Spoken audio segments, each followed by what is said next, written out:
नमस्कार मित्रों, मैं महेश कुमार। कल हमने संख्याओं के बारे में बताया था और आज उन्हीं संख्याओं को लेकर के आगे चलते हैं। तो मैंने देखो थोड़ा सा देख लेते हैं कल कौन सी संख्याएं पढ़ी थी। कल मैंने बताया था प्राकृत संख्याओं के बारे में, दूसरा बताया था पूर्ण संख्या, ठीक है। फिर है पूर्णांक संख्या,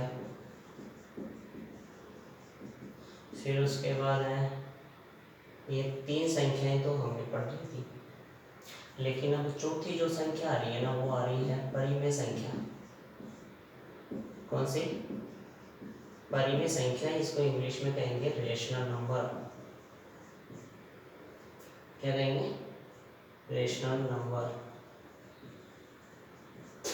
ठीक है। तो ये संख्या क्या होती है वो देखो। परिमेय संख्या वो संख्या होती है जिन्हें P/Q के रूप में लिखा जाता है। किसमें? P/Q के रूप में लिखा जाता है, जहां और परिमेय संख्या को Q से प्रदर्शित करते हैं, ठीक है ना।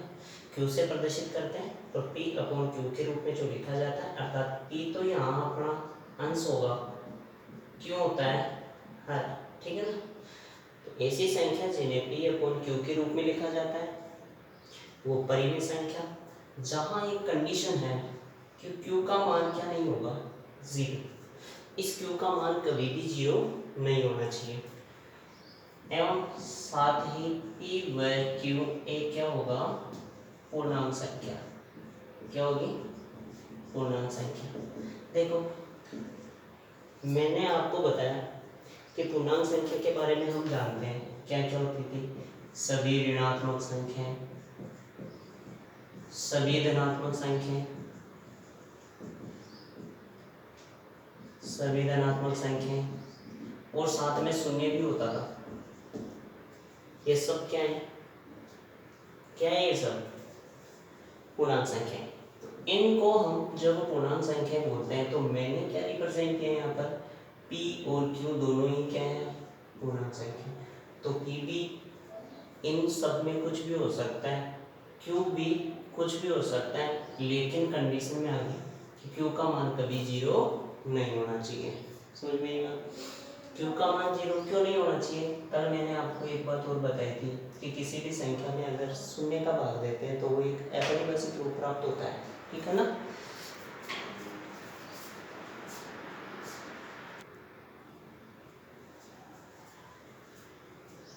देखिए Q का मान, इस Q का मान जीरो क्यों नहीं होगा? क्योंकि अगर Q का मान जीरो हो जाता है तो वही क्या प्राप्त होता है? अपरिभाषित। अर्थात मैं ऐसे रखूँ P/0, इस Q की जगह मैं जीरो रख देता हूँ। एक बार के लिए मान लेते हैं कि Q का मान मैंने जीरो रख दिया, और Q मैंने क्या बताया था मैंने कि सभी जो धनात्मक, ऋणात्मक और शून्य होता है पूर्णांक होता है। P और Q को क्या मैंने बताया? पूर्णांक। तो यहाँ पर श्योर है कि भाई Q का मान भी जीरो होना चाहिए, लेकिन यहाँ पर मैंने कंडीशन इसलिए दर्शाती कि Q का मान कभी जीरो नहीं होना चाहिए, क्योंकि अगर Q का मान जीरो हो गया तो वो क्या होगा? एक अपरिभाषित रूप होगा, ठीक है। अपरिभाषित रूप होने की वजह से ही हम क्या करते हैं? Q का मान कभी जीरो नहीं होना चाहिए, P जीरो हो सकता है। तो वो सभी संख्याएं क्या कहलाएगी? परिमेय संख्या, ठीक है। तो हमने इन तीन संख्याओं के बारे में पहले पढ़ा, और अब ये तीनों संख्याएं क्या कहलाएगी? परिमेय संख्या भी होगी। ये तीनों की तीनों संख्याएं क्या होगी? परिमेय संख्या। देखो परिमेय संख्या में अब आप बोलोगे कि भाई पूर्णांक संख्या परिमेय कैसे हो सकता है? वो तो P/Q का रूप होता ही नहीं होता है। देखो पूर्णांक संख्या को मैंने ले लिया, जैसे मान लो Z है, यहाँ पर लिया मैंने -3 अनंत से आ रहा है, -2 -1 0 1 और 3 और आगे तक मैंने ले लिया, ठीक है, अनंत तक। अब ये तो P/Q का रूप है ही नहीं, बोलो।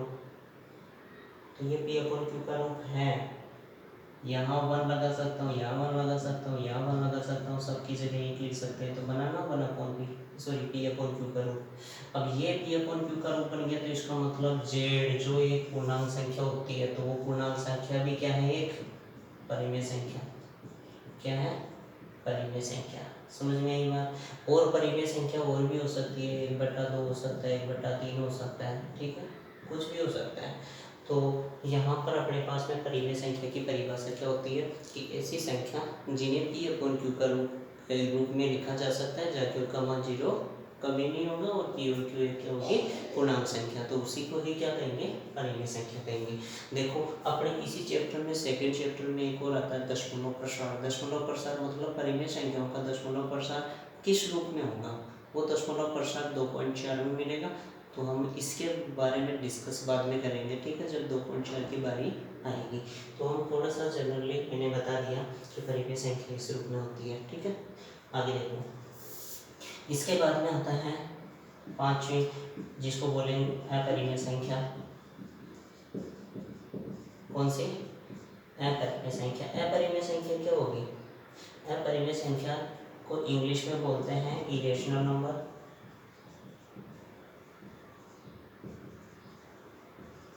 ठीक है। अब इन अपरिमेय संख्याओं में क्या क्या आता है, अपरिमेय संख्याएं कौन सी होगी। देखो अपरिमेय संख्याओं के बारे में जानने से पहले सरल भाषा में मैं बता दूं, अगर किसी संख्या में किसी दूसरी संख्या का भाग देते हैं, ठीक है, और भाग देने के बाद में अगर उस दशमलव की संख्या आ जाती है, आंसर में जो भागफल आता है ना, एक दशमलव के रूप में चलता है, पॉइंट के रूप में चलता है, तो दशमलव के बाद में अगर अलग अलग संख्याएं और बारी बारी से भाग जाता रहे, तो वो संख्या तो क्या होती है, अलग अलग संख्या, मतलब किसी संख्या रिपीटेशन नहीं होना चाहिए, सारी की सारी दशमलव के बाद में अलग संख्या और भाग फिर भी भाग आगे तक जाता रहे, तो वो संख्या होती है अपरिमेय संख्या। और अपरिमेय संख्या और कौन सी होगी, जैसे आप जानते हैं कि अभाज्य संख्या कौन सी होती है, अभाज्य संख्या, और सभी अभाज्य संख्याएं होगी, सभी अभाज्य संख्याओं का वर्गमूल, सभी अभाज्य संख्याओं का वर्गमूल ही क्या होगा, एक परिमेय संख्या होती है, ठीक है। ये भी क्या होती है, परिमेय संख्या। जैसे अभाज्य संख्या, सबसे छोटी अभाज्य संख्या क्या होती है, 2, फिर 3, फिर 5, फिर 7, ठीक है ना। तो अब इन सब संख्याओं का क्या निकालना, वर्गमूल, ये वर्गमूल में हो गया। तो ये सब संख्याएं किस में आएगी, ये अपरिमेय संख्या होती है। कौन सी होती है, अपरिमेय संख्या। जब 2.4 और सोल्व करेंगे तब उसके बारे में डिस्कस करेंगे। और इसी के साथ में देखो अपरिमेय संख्याओं में और क्या आता है, पाई। पाई भी क्या है, अपरिमेय संख्या होती है। पाई भी क्या है, अपरिमेय संख्या। ये पाई अपरिमेय संख्या होती है। और कई लोग ऐसे कहते हैं पाई का मान 22/7 होता है, वो तो वैल्यू रखते हैं, कांस्टेंट है, ये भी कांस्टेंट है। वो अपन है ना क्वेश्चन की सॉल्यूशन जब सर्किल वाला चैप्टर स्टार्ट करेंगे उस टाइम में बताऊंगा कि पी का मान 22/7 कैसे होगा, ठीक है। तो लेकिन पी का मान 22/7 होता नहीं है, फिक्स वैल्यू नहीं है कि पाई का मान है ना 22/7 होता है ना। ये पाई का मान है ना, मतलब अप्रोक्सीमेट वैल्यू होती है 22/7 के। अप्रोक्सीमेट का मतलब होता है लगभग बराबर होता है 22/7।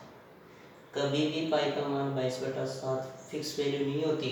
ये तो पाई तो ये क्या होती है, परिमेय संख्या, और ये वैसे देखा जाए ना तो 22/7 क्या होती है, परिमेय संख्या, ठीक है। वैसे 22/7 क्या है, पी अपॉन क्यू का रूट 22/7 क्या है, एक परिमेय संख्या, और पाई क्या होती है, अपरिमेय संख्या। तो आप ही बताओ ना, परिमेय और अपरिमेय बराबर होगी क्या, नहीं, कभी नहीं होती। तो यहाँ पर ये पाई तो अपरिमेय संख्या होती है, और 22/7 क्या है, परिमेय संख्या, तो इसको बराबर कैसे कर सकते हैं, नहीं ना। तो ये बिल्कुल मतलब लगभग बराबर मान के जाता है, यानी बहुत ही कम डिफरेंस होता है इनमें, तो इसको लगभग बराबर होता है।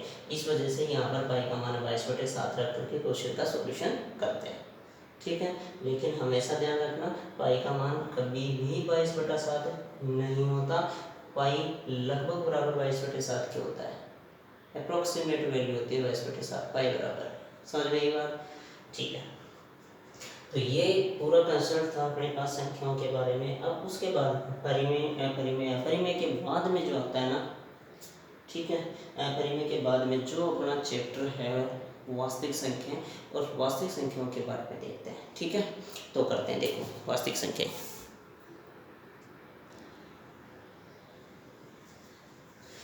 देखिए नेक्स्ट अपनी संख्या आती है वास्तविक संख्या, और वास्तविक संख्याओं में जितनी भी हमने, देखो वास्तविक संख्या क्या होगी, जितनी भी हमने संख्याएं पढ़ ली, कौन कौन सी, प्राकृत, पूर्ण, पूर्णांक, परिमेय, अपरिमेय संख्या। अपरिमेय संख्या एक तो दशमलव प्रसार जो होता है ना, अपरिमेय संख्याओं का दशमलव प्रसार, जो दशमलव प्रसार होगा वो कैसा होगा, अशांत, अनावर्ती दशमलव प्रसार, ठीक है। ये अशांत अनावर्ती दशमलव प्रसार वाली संख्या को अपरिमेय संख्या भी बोलते हैं, सही। ये 2.4 में बताऊंगा मैं जब स्टार्ट करूंगा इन दशमलव प्रसार कैसे कैसे होता है, ठीक है। और इस परिमेय संख्या का दशमलव प्रसार दो रूप में होता है। पहला होता है शांत दशमलव प्रसार, और दूसरा होगा अशांत आवर्ती दशमलव प्रसार, ठीक है ना। ये जब सारी की सारी संख्याएं होगी, ये सब संख्याएं किस में शामिल होती है, वास्तविक संख्याओं में, अर्थात इन सब संख्याओं को क्या बोल सकते हैं, वास्तविक संख्या। और वास्तविक संख्या को कैसे रिप्रेजेंट करेंगे, कैपिटल आर से। किसे करेंगे, कैपिटल आर से, जो ये सब संख्याएं शामिल होंगी, सही। या वास्तविक संख्या एक तरीके से देखो, जैसे मान लेते हैं फॉर एग्जाम्पल के तौर पे, ये अपनी एक रेखा है, ठीक है, और इस रेखा पर हम संख्या प्रदर्शित करते हैं। जैसे यहाँ पर मैंने 0 ले लिया, यहाँ 1 ले लिया, यहाँ 2 ले लिया, यहाँ 3 ले लिया, यहाँ -1, यहाँ -2, यहाँ -3, ये सब पूर्णांक संख्याएं होती हैं। ये पूर्णांक संख्याएं वास्तविक संख्या तो होती है, लेकिन वास्तविक संख्याओं में और क्या क्या आता है, ठीक है।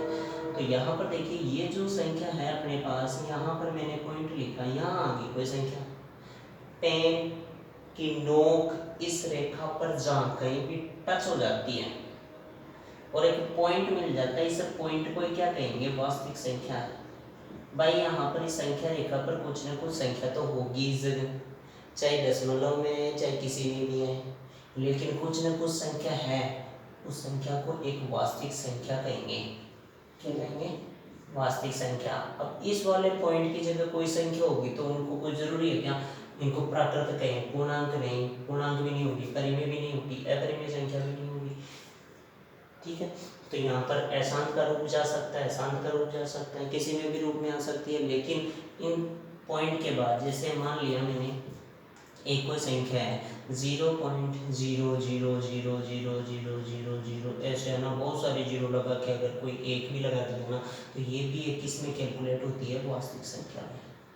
किस में होती है, वास्तविक संख्या, वो भी एक वास्तविक संख्या होगी, ठीक है। सारी मतलब किसी भी कोई सी भी सब संख्याएं, ये सारी अशांत, शांत, अनावर्ती, आवर्ती वाली सब संख्याएं किस में आती है, वास्तविक संख्या में। अर्थात इसका मतलब ये हो गया कि वास्तविक संख्याओं में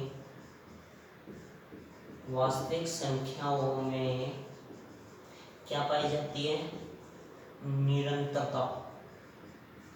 वास्तविक संख्याओं में निरंतरता पाई जाती है, अर्थात कंटिन्यूटी।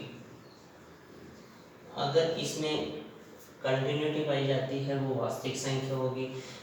0.000 लाख जीरो लगा के एक लगा दिया, लाख जीरो लगा के दो लगा दिया, इस तरीके से, यानी इनमें कोई अंतर नहीं होता। रेगुलर कोई संख्या होती है ना, रेगुलर एक के बाद में दो ऐसे आता है, तो इसमें तो एक जंप हो गया, एक के बाद में दो, एक के बाद में 0.0000 और कुछ भी होगा, 0.0000 और दूसरी कोई संख्या भी आएगी, ठीक है ना। तो वो सब संख्याएं किस में शामिल होती है, वास्तविक संख्या में।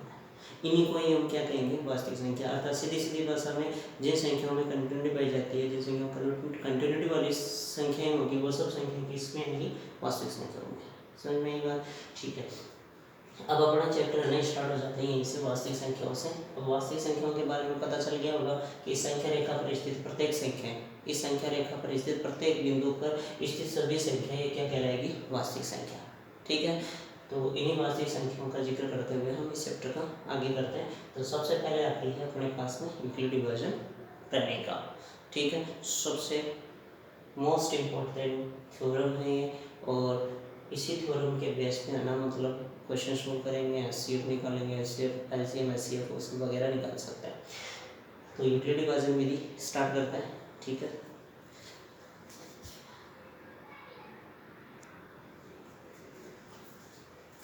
देखिए इस चैप्टर में हम आता है यूक्लिड डिवीजन प्रमेय का, और इस यूक्लिड डिवीजन प्रमेय का इसी के बारे में एक क्वेश्चन, एक नंबर का क्वेश्चन पूछा जा सकता है एग्जाम में कि यूक्लिड डिवीजन प्रमेय क्या है, इसके बारे में बताओ। ठीक है, तो थोड़ा सा हिंट में दे देता हूँ और बाकी एक्सप्लेनेशन फिर करते हैं। देखो यूक्लिड डिवीजन प्रमेय का होता है a = bq + r, जहाँ 0 > r > b। a क्या होता है, भाज्य,